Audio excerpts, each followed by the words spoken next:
Hello my dear friend, स्वागत है आपका आज की इस वीडियो में। आज की वीडियो में हम शुरू कर रहे हैं UP current affairs specific series, जिसमें हम डिस्कस करेंगे उत्तर प्रदेश से संबंधित समसामयिक घटनाएं जो हैं यूपी ट्रिपल एससी द्वारा आयोजित परीक्षाओं के लिए अत्यंत महत्वपूर्ण। तो आज हम 29 से 31 अक्टूबर के बीच होने वाली हुई घटनाओं के बारे में चर्चा करेंगे। तो आगे बढ़ते हैं और देखते हैं पहली न्यूज। मेरी माटी मेरा देश कार्यक्रम से एकत्रित मिट्टी से अमृत वाटिका का होगा निर्माण। यह आजादी का अमृत महोत्सव कार्यक्रम का समापन समारोह है। मेरी माटी मेरा देश कार्यक्रम आजादी का अमृत महोत्सव कार्यक्रम का एक समापन समारोह है और आजादी का अमृत महोत्सव कार्यक्रम 12 मार्च 2021 को शुरू किया गया था। आजादी की 75 साल पूरे हुए हैं, तो उसके उपलक्ष्य में यह कार्यक्रम शुरू किया गया था और 9 अगस्त 2023 से शुरू हुआ था मेरी माटी मेरा देश कार्यक्रम, जो 31 अक्टूबर यानी आज एकता दिवस पर समाप्त हो रहा है। इस कार्यक्रम की टैगलाइन थी मिट्टी को नमन और वीरों का वंदन। अगली न्यूज देखते हैं। इससे पहले हम एक प्रश्न पर डिस्कस करते हैं, जिसको है आजादी का अमृत महोत्सव कार्यक्रम के समापन समारोह के रूप में किस कार्यक्रम को शुरू किया गया था। ऑप्शन ए है मिट्टी को नमन वीरों का वंदन, बी है मेरी माटी मेरा देश, सी है हर घर तिरंगा और डी है कर्तव्य पथ। तो आजादी का अमृत महोत्सव कार्यक्रम शुरू हुआ था, उसका जो समापन है उसके लिए एक दूसरे कार्यक्रम को शुरू किया गया है जिसका नाम है मेरी माटी मेरा देश। आगे बढ़ते हैं। श्री अन्न महोत्सव का शुभारंभ। श्री अन्न महोत्सव क्या है? लखनऊ के इंदिरा प्रतिष्ठान में उत्तर प्रदेश के सीएम योगी आदित्यनाथ द्वारा इस कार्यक्रम का शुभारंभ किया गया है। यह कार्यक्रम उत्तर प्रदेश मिलेट्स पुनरुद्धार कार्यक्रम के अंतर्गत शुरू किया गया है। मिलेट्स क्या होते हैं? मोटे अनाजों को मिलेट्स कहा जाता है अंग्रेजी में। इसके संबंध में कुछ महत्वपूर्ण तथ्य देखते हैं।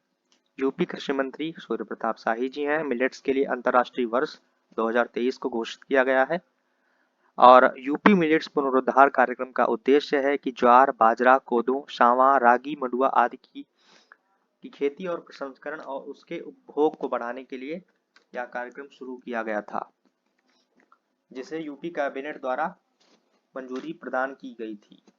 आगे बढ़ते हैं। मोटे अनाजों के संबंध में निम्न में से कौन सा कथन असत्य है? बताना है आपको। विकल्प दिए गए हैं। वर्ष 2023 को मिलेट्स के लिए अंतर्राष्ट्रीय वर्ष घोषित किया गया है। ऑप्शन बी, मिलेट्स में ज्वार, बाजरा, कोदो, रागी आदि शामिल हैं। ऑप्शन सी, मिलेट्स की खेती, प्रसंस्करण व उपभोग को बढ़ाने के लिए यूपी मिलेट्स पुनरुद्धार कार्यक्रम शुरू किया गया है और ऑप्शन डी है इनमें से कोई नहीं।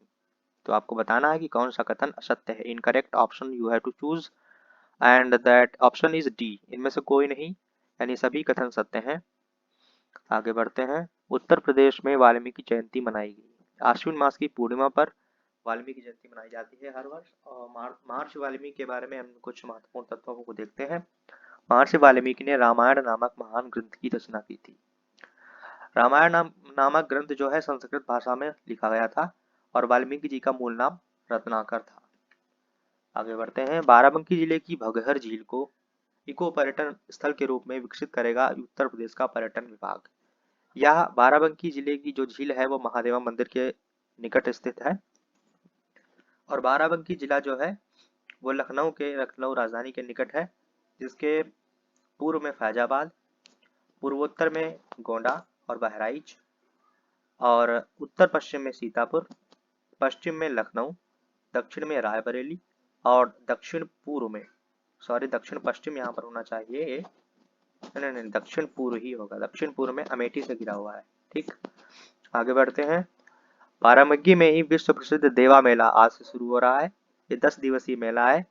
यह मेला एक सदी पूर्व जो रब है वही राम है का संदेश लेकर विश्व बंधुत्व और सौहार्द को बढ़ाने वाले सूफी संत हाजी वारिस अली शाह के पिता ने अपने पिता की याद में शुरू किया था। देवा शरीफ जो सूफी संत वारिस अली शाह की प्रसिद्ध दरगाह है, यह भी यहीं स्थित है। बाराबंकी जिले की देवा शरीफ मजार बहुत प्रसिद्ध है, जो हिंदू मुस्लिम एकता का प्रतीक है। आगे बढ़ते हैं। मिर्जापुर रेलवे स्टेशन पर बना नवनिर्मित फुट ओवर ब्रिज। मिर्जापुर देखते हैं कहाँ पर है। तो मिर्जापुर उत्तर प्रदेश के दक्षिण पूर्व में स्थित है। यहाँ पर है मिर्जापुर। और मिर्जापुर पूर्व में चंदौली, उत्तर में वाराणसी और भदोही यानी जिसे संत रविदास नगर भी कहते हैं, और पश्चिम में इलाहाबाद, दक्षिण में मध्य प्रदेश दूसरे राज्य से, और दक्षिण पूर्व में सोनभद्र से घिरा हुआ है। मिर्जापुर जिला अपनी हस्त निर्मित दरी और पीतल उद्योग के लिए प्रसिद्ध है। मोस्ट इंपॉर्टेंट लाइन है, कई बार पूछी जा चुकी है, और यहाँ पर आपको बताना है कमेंट में कि पीतल जो है वो किससे मिलकर बना होता है। मिर्जापुर जिला हस्त निर्मित दरी और पीतल उद्योग के लिए प्रसिद्ध है। आगे बढ़ते हैं। निम्न में से कौन सा सही सुमेलित नहीं है? मिर्जापुर पीतल उद्योग, बाराबंकी देवा शरीफ, लखनऊ रूमी दरवाजा और डी इनमें से कोई नहीं।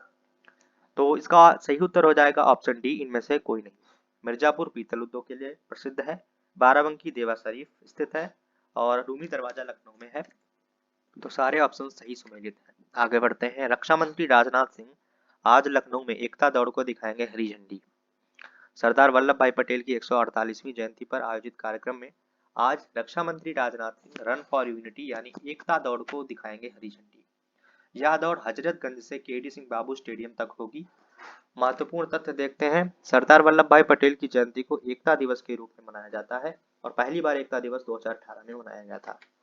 सरदार वल्लभ भाई पटेल, जिन्हें भारत के लौह पुरुष के रूप में जाना जाता है, इनका जन्म 31 अक्टूबर 1875 को और इनका निधन 15 दिसंबर 1950 को हुआ था। भारत के प्रथम उप प्रधानमंत्री और गृह मंत्री रह चुके हैं। 1991 में इन्हें मरणोपरांत भारत रत्न से सम्मानित किया गया था। बारदोली सत्याग्रह में इन्होंने नेतृत्व किया था, जो 1928 में हुआ था, और वहां की महिलाओं ने उन्हें सरदार की उपाधि दी थी। उनके सम्मान में गुजरात में स्टैच्यू ऑफ यूनिटी का निर्माण किया गया है, जो विश्व की सबसे ऊंची प्रतिमा है, और इसकी ऊंचाई 182 मीटर है। 1931 के ऐतिहासिक कराची अधिवेशन की अध्यक्षता सरदार वल्लभ भाई पटेल द्वारा की गई थी। Today's question of the day is निम्नलिखित जीआई भौगोलिक संकेतन टैग उत्पादों और स्थानों का मिलान करें। वॉल हैंगिंग हस्त निर्मित दरियां, कैंची हस्त निर्मित कालीन, और स्थानों के नाम दिए गए हैं मेरठ, भदोही, गाजीपुर और मिर्जापुर। तो पिछली स्लाइड में हम इस के आधार पर इस प्रश्न का उत्तर दिया जा सकता है। पिछली स्लाइड में हम पढ़ चुके हैं कि हस्त निर्मित दरियां मिर्जापुर से संबंधित है। पिछली स्लाइड्स में हम देख चुके हैं, तो यानी सेकंड का डी होना चाहिए, और सेकंड का डी मिल रहा है ऑप्शन ए और ऑप्शन बी में। आगे देखते हैं। हस्त निर्मित कालीन जो है वो मेरठ से भदोही से संबंधित है, तो फोर्थ का बी होना चाहिए, यानी कि ऑप्शन फोर्थ का बी जो है, और सेकंड का डी ऑप्शन बी में मिल रहा है, तो ऑप्शन बी करेक्ट हो जाएगा। और आगे देखते हैं। वॉल हैंगिंग जो है फर्स्ट का सी यानी गाजीपुर से संबंधित है, और कैंची मेरठ से संबंधित है। थर्ड का A option B is the right answer. आगे बढ़ते हैं। इसी के साथ हम पहुंच चुके हैं अपने इस वीडियो के अंत में। Thank you for watching. Please subscribe the channel and also like the video. Thank you.